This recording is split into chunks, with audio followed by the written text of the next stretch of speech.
78. These are stripped of ice on the wall. Instead, they are lined with open and severely damaged sleeping bags, with most intact ones being stuffed with shards of plastic, glass, cloth, and what appear to be hair. Occasionally, travelers may encounter what some call a pod bay. These are semicircular rooms with an airlock leading to the outside of the station, labeled with a green exit sign. The room itself is made out of a pallid yellow wall with similarly colored harnesses, with a small chance of an EVA spacesuit resting on them. All found suits have some sort of critical damage that renders them unusable, with the most common, but not exclusively to all, being a smashed helmet. The airlock has a porthole exposed to the vacuum, and the airlock itself seems to be one of the few devices of the level that actually has any sort of power to function. Level 79 consists of a 100-meter square field of grass, with a watchtower at the center.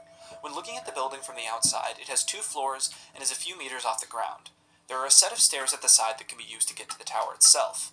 The place is in good condition, but it seems it has not been used for years. The building contains the useful things a normal house would have: a small kitchen, living room, a bedroom at the second floor, and a dry toilet on the ground level. The second floor has multiple mattresses. The kitchen tap is a source of almond water too. About 100 meters from the front of the building, a wheat field starts. It is impossible to reach because the grass right before it isn't solid, and any attempts to get to the field will simply result in you falling through the ground into the void. After a while, you will wake up on the first floor again. Behind the building is a forest that can be used to exit. Entities don't seem to roam around the area, but can be seen in the field. They can't seem to notice people for some reason, so they shouldn't be worried about.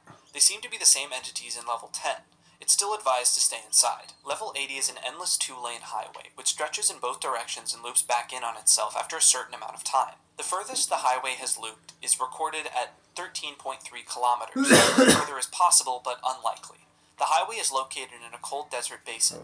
No other human infrastructure can be found. If you have entered the highway, a Himalayan mountain range will be visible to the left. Its distance from the road is estimated to be around 40 kilometers away. If you've entered from the desert, the mountain range will be at the opposite side where you arrived. It is unclear how this phenomenon works. The level has no daylight cycle and is locked in a permanent daytime. Despite this, temperatures in this level can reach from 1.2 degrees Celsius down to negative 26.5 degrees Celsius. Changes in temperature can happen at random, but no last more than a few hours. The amount of oxygen in this level is also at an exceedingly large volume. After traveling for at least 3 kilometers, you will eventually come across an abandoned settlement. A nearby signpost